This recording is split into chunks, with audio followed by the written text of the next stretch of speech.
Битломания охватила планету как пожар. Всего за несколько лет четверо никому неизвестных музыкантов-любителей из провинциального, в общем, Ливерпуля превратились в суперзвезд. Топы чартов состояли исключительно из песен Битлз.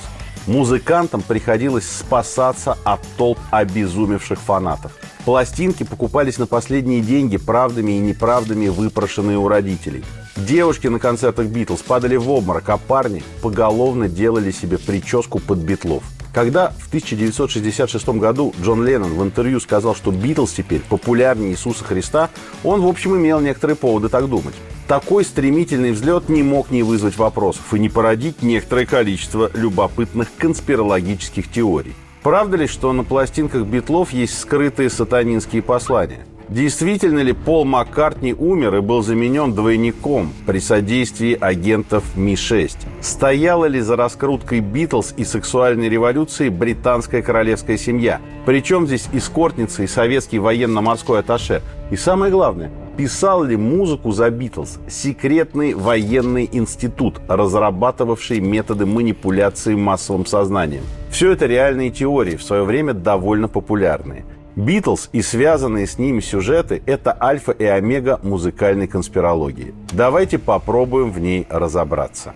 За свое заявление про Иисуса Леннону пришлось публично извиняться на специальной пресс-конференции, но это не помогло. Консервативная Америка таких заходов не поняла, и в некоторых штатах начались массовые публичные сожжения пластинок. США вообще болезненно переживали так называемое британское вторжение.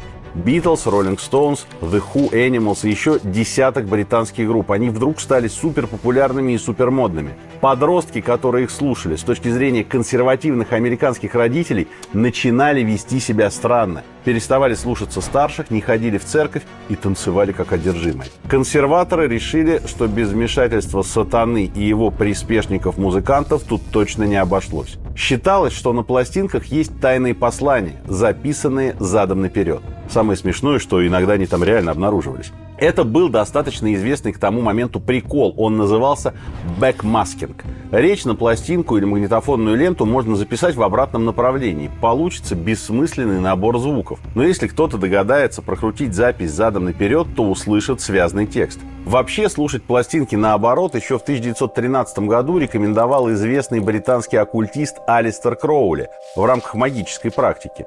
Музыканты, как люди попроще, использовали бэкмаскинг, чтобы поставить послание фанатам или обойти цензуру, а Битлз превратили его в художественный прием, в песне «Rain», например. Все 70-е и 80-е паника вокруг скрытых посланий продолжала разрастаться. Дело, в конце концов, до властей штата Арканзас дошло. Был почти принят закон, который обязывал звукозаписывающие компании лепить на музыку предупреждения типа «может содержать скрытые молитвы сатане». К тому времени основным подозреваемым был уже не Битлз, а Led Zeppelin, и сенаторам пришлось слушать «Лестницу в небо» задом наперед. Звучало это настолько чудовищно, что закон после этого приняли единогласно.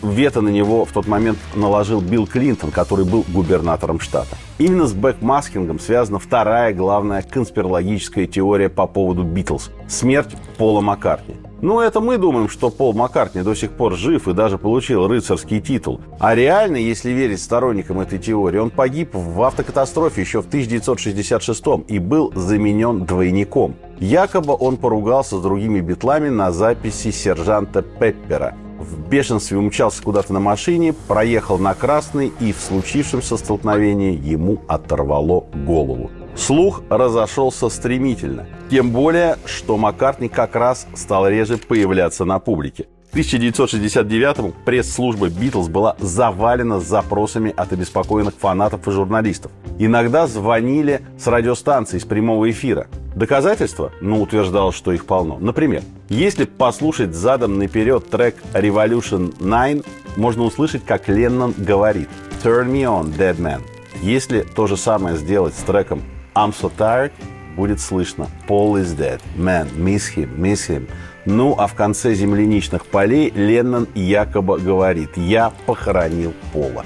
Говорили, что группа скрывает случившееся, но оставляет разные намеки. Например, на обложке сержанта Пеппера при большом желании можно увидеть похороны и гроб, а на задней стороне альбома Пол единственный, кто стоит к зрителю спиной. На обложке Эбби Роуд Маккартни почему-то босой, а остальные три Битла в ботинках. На фоне при этом Volkswagen Жук с номером 28 IF, возраст Пола, если бы он остался жив. На альтернативной обложке сборника Yesterday and Today Маккартни сидит в чемодане, тоже типа намек на гроб, и так далее. Причем продюсер Битлз Джордж Мартин в своих мемуарах действительно упоминал использование двойников. Их иногда нанимали, чтобы отвлечь фанатов и дать группе возможность спокойно уехать с места концерта. Слухи о мертвом Битле достигли таких масштабов, что журналу Life в конце концов пришлось выйти с обложкой «Пол Маккартни все еще с нами». Но это ничего не дало. Называли даже имя предполагаемого двойника, якобы подготовленного разведкой Ми-6. Причем здесь вообще знаменитая британская спецслужба? Есть еще одна конспирологическая теория, которая утверждает, что очень даже причем. И вообще Битлз — это не просто группа, а национальный проект, раскрученный с помощью британской королевской семьи.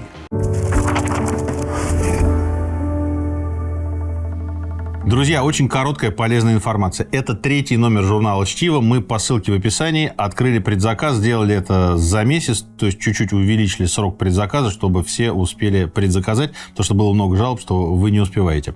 О чем этот номер? Не смейтесь. Главная тема номера – понты. То есть мы исследовали социальную дифференциацию человечества. Как только появилось классовое неравенство, как только появилось социальное расслоение, люди сразу стали себя манифестировать. Сначала через ракушки, потом через меха, потом через специи, через парфюмерию. И это закончилось все Роллс-Ройсами, сумками Биркин и пентхаусами.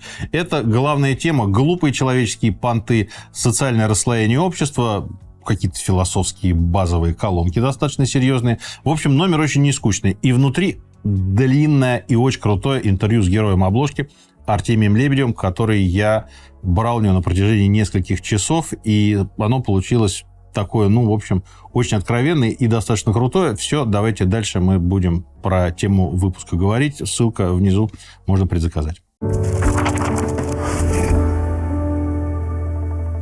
Еще в начале 1963-го Битлз просто одна из множества ливерпульских групп, которая занималась гастрольным чесом по английской провинции. Причем играли они на разогреве у Роя Орбисона. Да, некоторые их синглы занимают приличные места в чартах, но в целом их никто не выделяет. Много кто играет похожую музыку. Но уже в октябре 1963-го Битлз попадают на самое престижное музыкальное телешоу страны.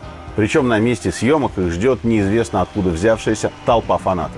Газеты после этого месяц выходят с заголовками о битломании. Месяц спустя Битлз дают свой второй большой концерт, и сразу перед королевой-матерью и принцессой Маргарет. Причем члены королевской семьи фотографируются с ними и даже хвалят их журналистам.